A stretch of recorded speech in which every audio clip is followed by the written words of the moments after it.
El escritor chileno Roberto Bolaño, en su galardonada novela Los detectives salvajes, recurre a personas reales de su entorno para crear algunos personajes.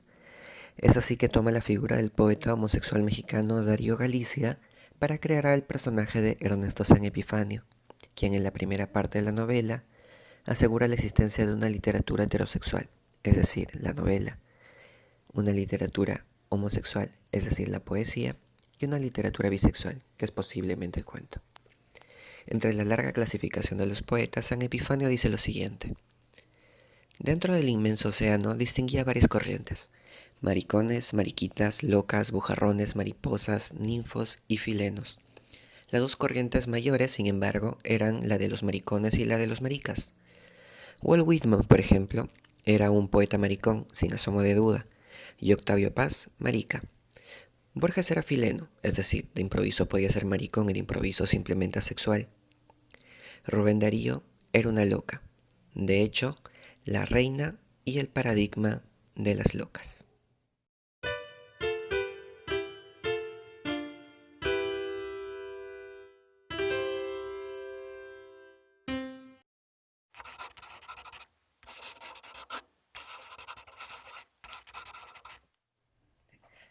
Hola, ¿qué tal? Bienvenidas y bienvenidos a Historias de Chu.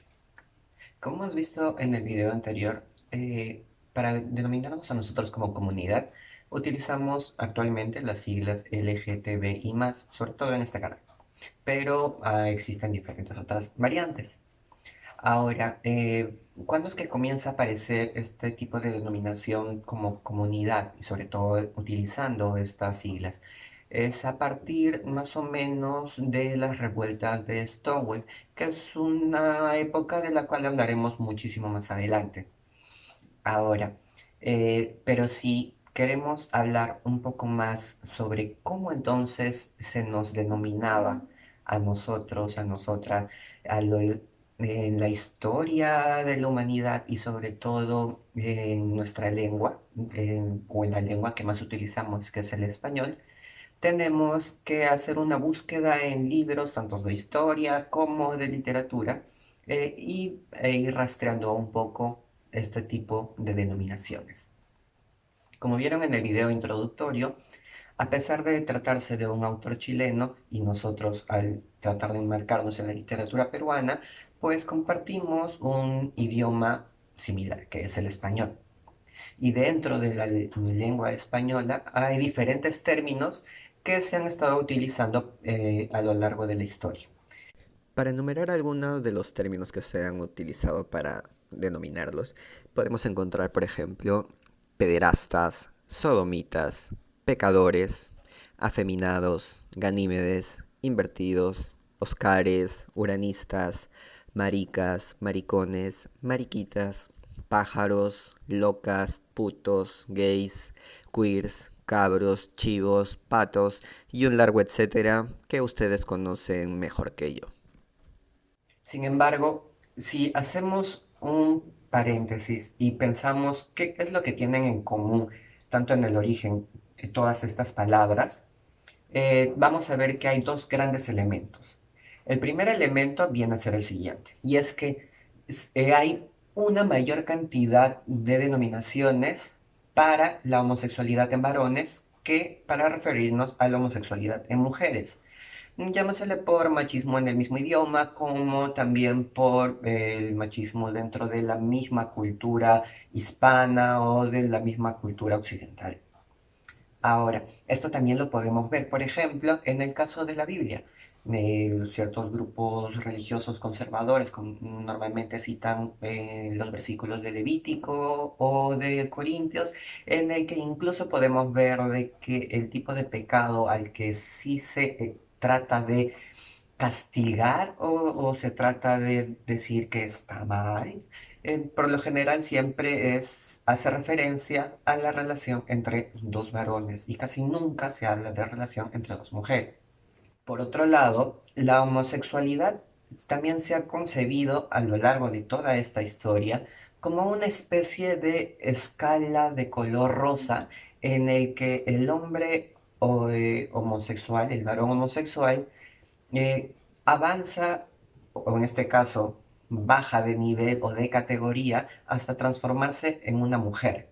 Es decir, es una escala de feminización, queriendo pasar del hombre que actúa masculinamente a ser prácticamente o rebajarse a ser una mujer. En este caso, si nos damos cuenta, el origen de esta terminología es tan antiguo que no tiene en cuenta las identidades trans. Entonces, por ese lado, nos estamos dando cuenta también de que sí, han habido algunos errores y por lo tanto tampoco podemos llevar estas categorías que nosotros manejamos y conocemos actualmente hacia el pasado, ¿no? Entonces, cuando hacemos un rastreo de estos términos, podemos darnos cuenta que muchos de ellos son fácilmente rastreables. Podemos identificar cómo se originaron, cuál es su etimología, en qué contexto nacieron.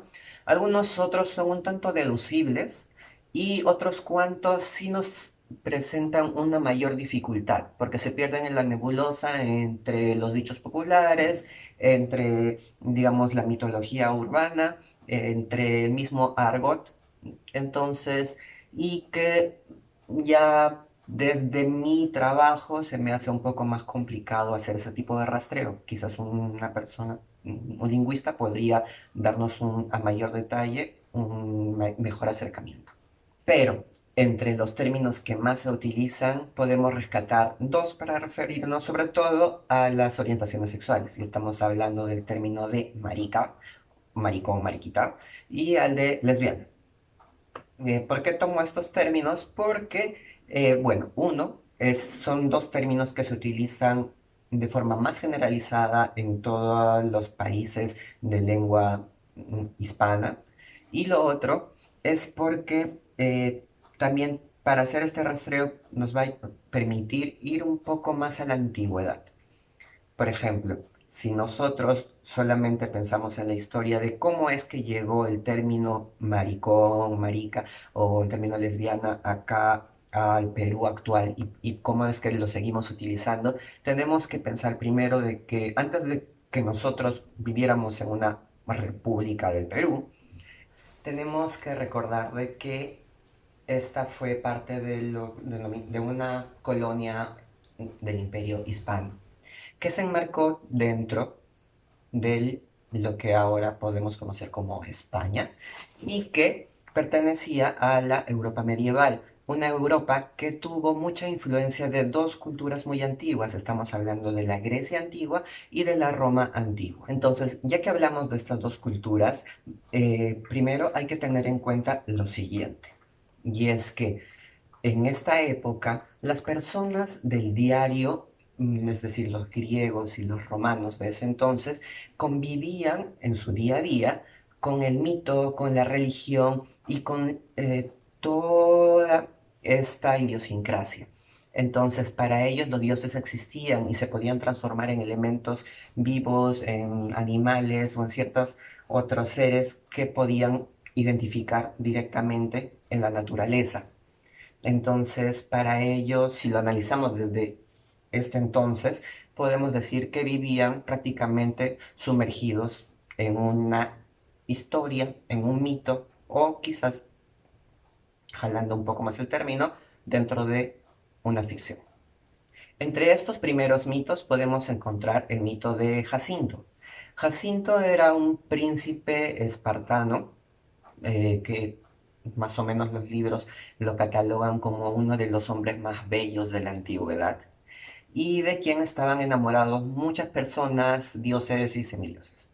Entre ellos las musas, un poeta llamado Tamiris, el dios Apolo y el viento del oeste. Tanto es así que se arma una especie de telenovela que más o menos trataría de resumirlo de la siguiente manera.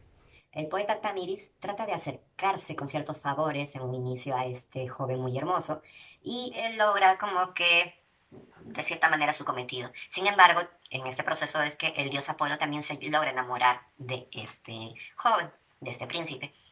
Entonces habla con las musas, quienes al final dejan ciego y le quitan el don de la música al poeta. De esta manera tanto Apolo como Jacinto logran tener como una especie de relación bastante idílica, en la que son bastante felices. Sin embargo, como muestras de las habilidades que podía tener Apolo, él en un cierto momento le enseña cómo era lanzar un disco. Al lanzar un disco aparece, misma telenovela, El viento del oeste, que también estaba enamorado de Jacinto.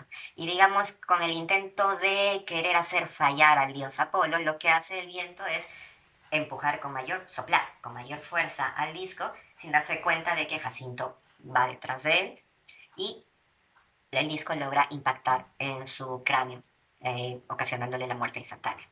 Apolo se siente muy triste, se acerca a él, llora y el lugar donde se derrama la sangre de Jacinto es donde nace una flor que es la cual conocemos actualmente como Jacinto. Mitos similares han ocurrido, por ejemplo, con otros dos tipos de efebos. Estamos hablando en el caso de Narciso y también en el caso de Cipariso, que habla de el origen de los cipreses. Sin embargo, si nos vamos a algo que nosotros podemos denominar quizás un poco más como literatura, podemos rescatar el caso de Aquiles y Patroclo, de quienes se habla en la Ilíada. Para no entrar en detalles, porque asumo que ustedes conocen la historia y no me estoy refiriendo a la película en la que aparece Brad Pitt, este tipo de relación es conocida entonces en esta Grecia antigua como pederastia, que básicamente es una práctica pedagógica que se realizó aproximadamente entre el siglo VI y el siglo IV antes de Cristo y que trataba de una relación entre un adulto, es decir, una persona de aproximadamente 20 o 30 años de edad, al quien se le denominaba erastes, es decir, el que ama, y el erómeno, que era un adolescente impúber de aproximadamente 12 a 18 años, a quien todavía no le había salido el vello en la cara o vello pues en las zonas genitales. Cuando digo que es una práctica pedagógica, me refiero a que lo que le enseñaba esta persona, este adulto, a este joven, eran temas que iban desde lo militar, lo político, lo cultural y lo sexual. Y cuando digo sexual, muchas veces se nos viene la idea de que, oh sí, en la Grecia antigua estaba permitida la homosexualidad. Y en verdad no era tanto así. Primero, en este tipo de relación que la que les estoy hablando, de la pederastia, no estaban bien vistas las relaciones sexuales anales. Eran prácticamente, no sé, actividades masturbatorias. Y eso lo podemos ver en ciertos jarrones o en muchas obras pictográficas de la época. Ahora hay que tener en cuenta lo siguiente, ¿por qué no se realizaban? Porque el tener actos sexuales anales con alguien menor implicaba colocar a este menor en posición de sumiso, es decir, en posición de un esclavo. Entonces no se podía practicar entre dos sujetos libres, porque prácticamente lo rebajaba. Sin embargo, esto no quiere decir que no haya existido relaciones entre dos personas del mismo sexo y que dentro de las cuales haya habido actividad sexual anal. En verdad, sí las había. La mayoría de los casos se realizaba entre una persona entre el activo, que era una persona mayor, y otra persona menor que podía ser un esclavo o un sujeto no libre. Continuando entonces con la misma Grecia antigua, podemos identificar también el origen de la palabra lesbiana o lesbianismo, que proviene básicamente de la atribución que se le da a una poeta de esta época llamada Safo, que era originaria de una isla llamada Lesbos. Ella vivió aproximadamente entre los siglos 7 y 6 antes de Cristo y de la cual los historiadores han deducido que se dedicaba básicamente a la instrucción de las mujeres. Desgraciadamente no se han conservado muchos textos de Safo, pero entre los pocos que hemos podido rescatar hasta la actualidad podemos ver algunos temas en común. Y es que en ellos se trata básicamente de la vida diaria que tenían estas mujeres en este periodo de enseñanza y sobre todo en la exaltación de la belleza femenina. Estéticamente su poesía se centraba entonces en ensalzar la belleza de las mujeres y también de esa forma manifestar su afecto hacia ellas. Ya posteriormente, a finales más o menos del siglo XIX, la palabra lesbiano, lesbiana comienza a aparecer para referirse ya a las mujeres homosexuales, ya que anteriormente solo servía para referirse a aquello que provenía de Lesbos. Posteriormente aparece la cultura romana, que bueno, no voy a ahondar mucho en ello, pero todos sabemos de que imitaron tanto en las formas religiosas, culturales y algunos modelos políticos y sociales también de la Grecia antigua. Y que bueno, hasta en cierto punto también se repitió un poco el esquema de lo que podíamos conocer como pederastia. Ya entonces, cuando se va conformando un poco más la Europa medieval, ya tiene mayor influencia la religión cristiana o católica.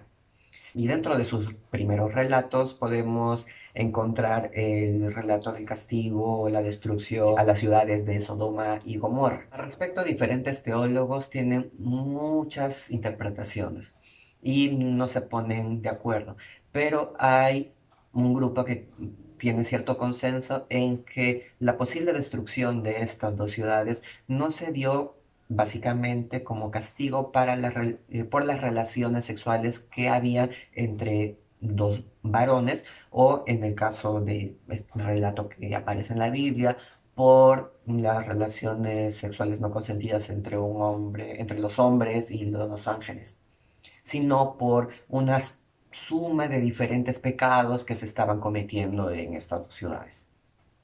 Todo esto comienza después a variar como una especie de primera interpretación mucho más adelante, que se basa mucho en una explicación tanto social, política y religiosa de la época medieval. Y en esta primera interpretación que se realiza, no solamente se le comienza a catalogar como sodomía a las actividades sexuales entre dos varones, sino también al sexo anal, al sexo oral, a la masturbación, al coito interrumpido y a cualquier otra actividad sexual que no tuviera como fin la procreación.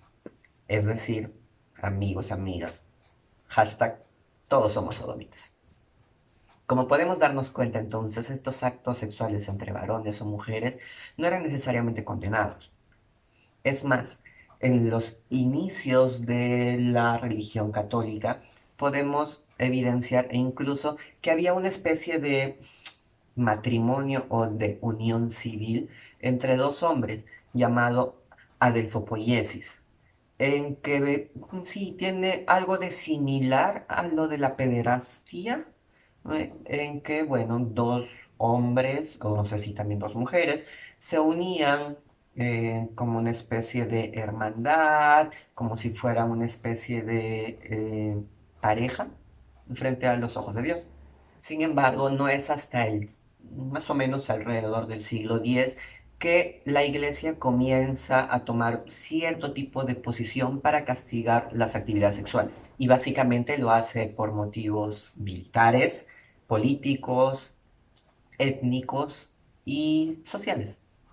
Uno de los relatos que podemos rastrear entonces y de los hitos que marcan justamente este tipo ya de castigo está durante la época de las cruzadas. Recordemos entonces que ya la Europa medieval, completamente cristiana, decide tomar el control de Tierra Santa, que estaba invadida por los musulmanes. Entonces, en medio de este conflicto, más o menos alrededor del año 1120, en el que comienzan a darse cuenta que no estaban ganando las guerras, además que a esto se les estaba sumando ciertas plagas y ciertos problemas.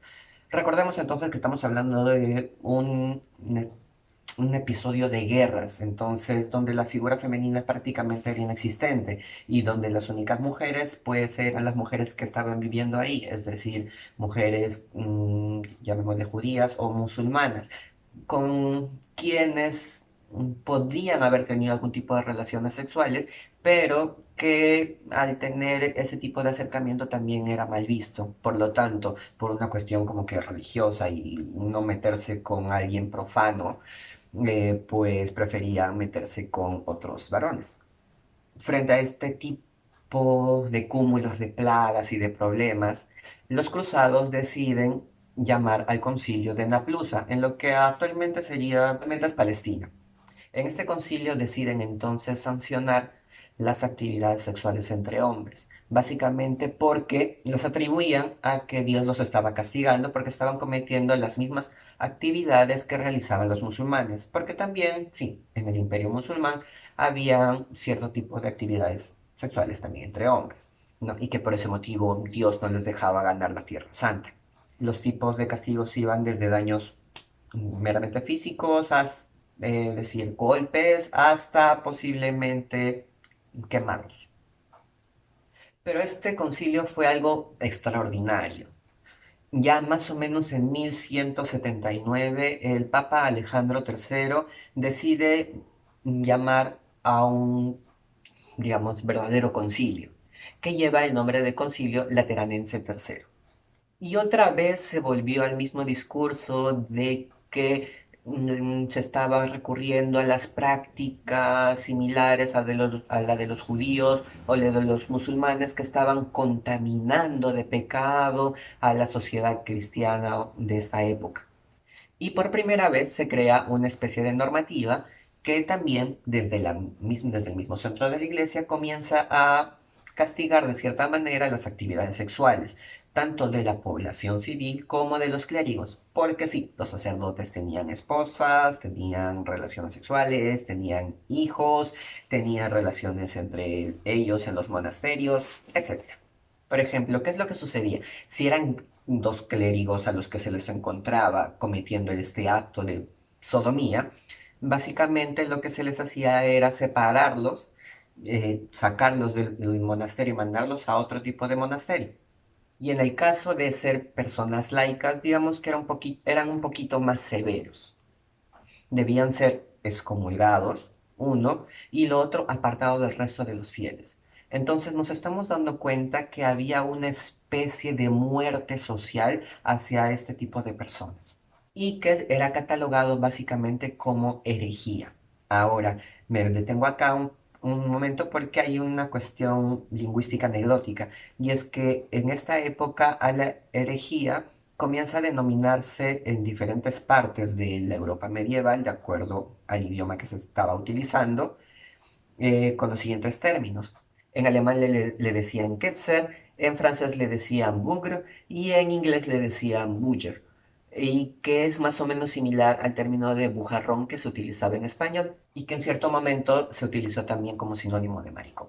Más adelante, entonces, en la península ibérica, en lo que podemos denominar ahora como España, aparece Alfonso X, rey de Castilla, quien por primera vez da un paso más allá de lo que la Santa Inquisición estaba tratando de imponer por toda Europa y comienza a catalogar y a justiciar los actos de sodomía de una manera un poquito más cruda. Para esto, entonces, se recurrió al concepto de lo natural y también al libro del Génesis y los castigos que ocurrieron en este libro. Pero como sabemos en la actualidad, el hacer la equiparación entonces entre las actividades, entre lo que es natural y lo que no es natural dentro de las actividades sexuales, nos genera también un poco de ruido. Porque como sabemos, también dentro de las especies naturales, es decir, los animales, hay algunas especies que practican las actividades sexuales solamente por placer y no por procreación.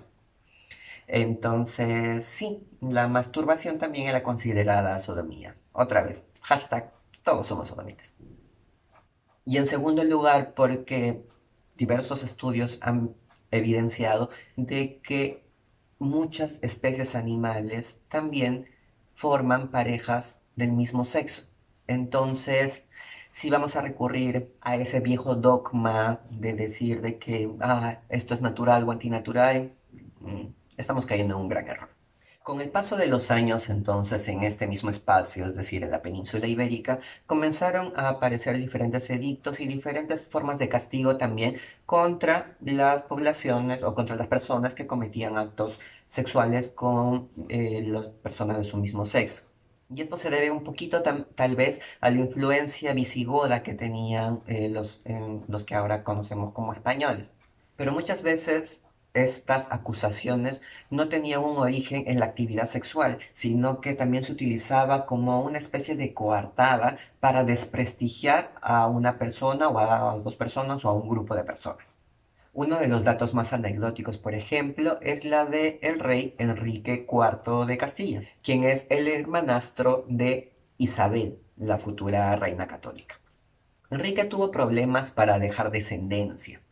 Entonces esto generó una especie de rumores dentro del palacio y en la realeza que más o menos relacionaban su imposibilidad de tener hijos con la impotencia y esa impotencia la relacionaban con que, bueno, pues era maricón.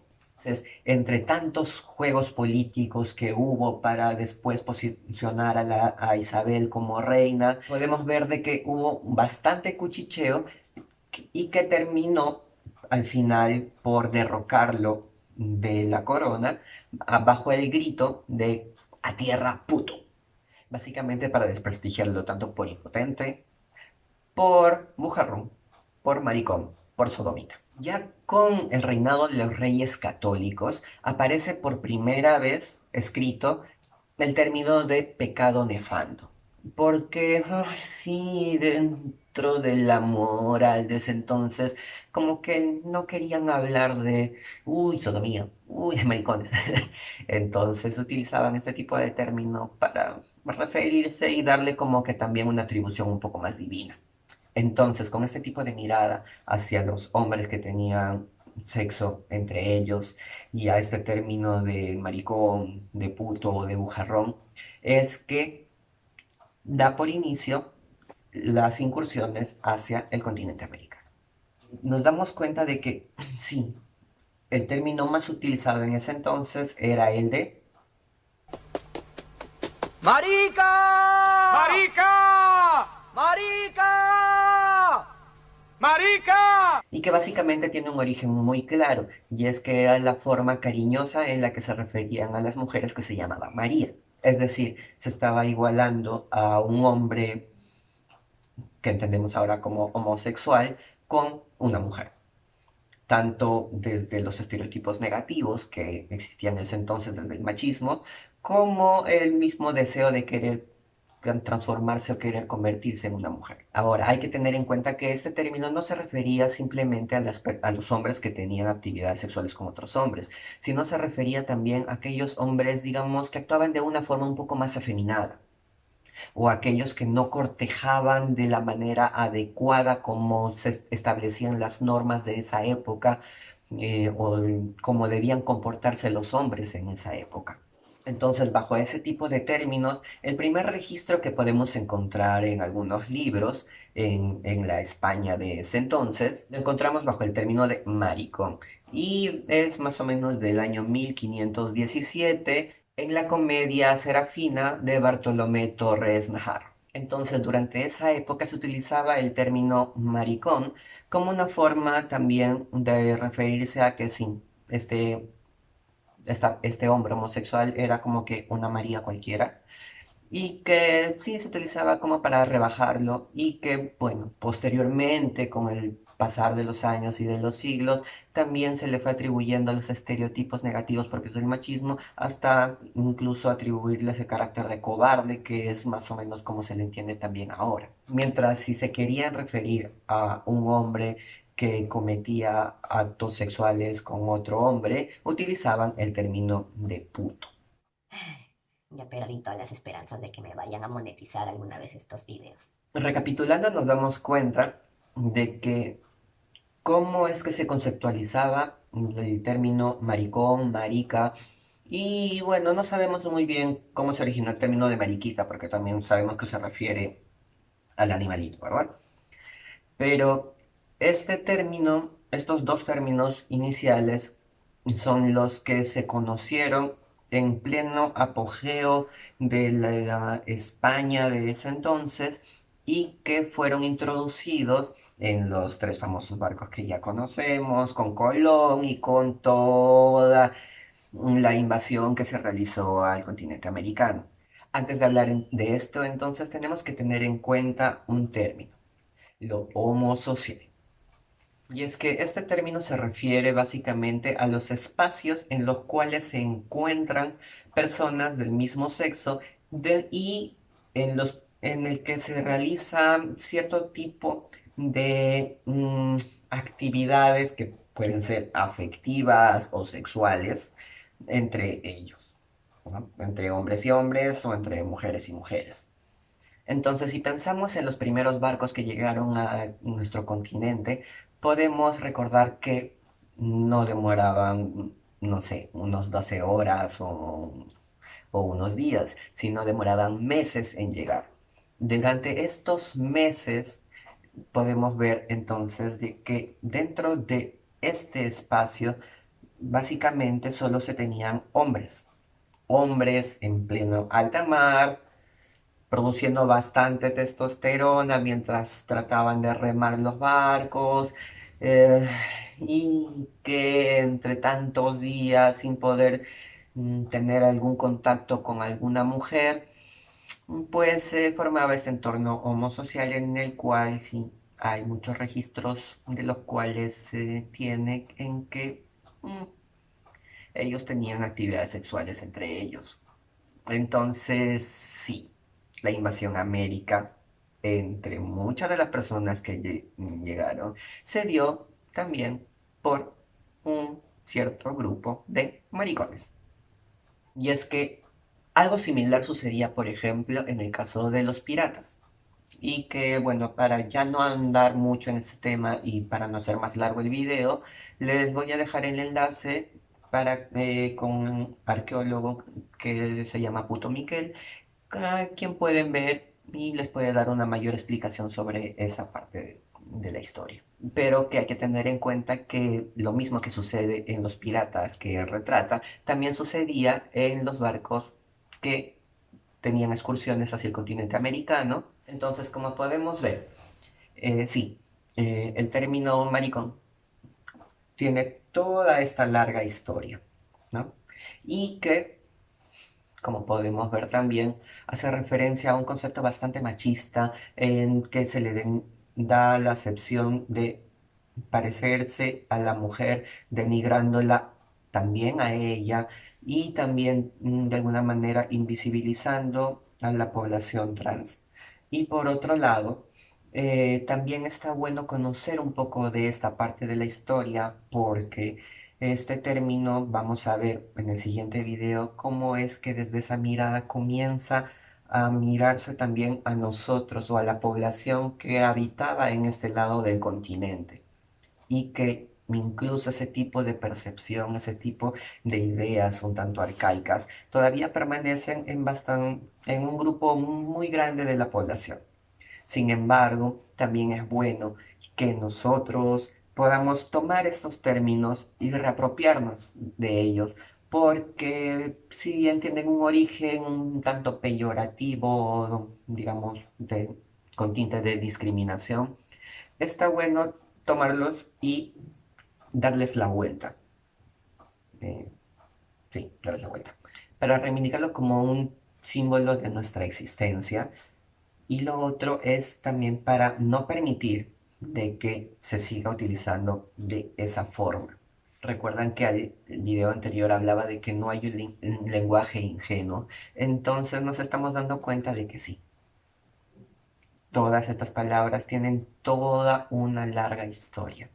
Y está bueno conocerlos porque, como ya les dije anteriormente, esta historia la reescribimos tú y yo. Muchas gracias por ver este video y no se olviden entonces de darle seguir, recomendarlo, comentar y lo que ustedes quieran. Chao.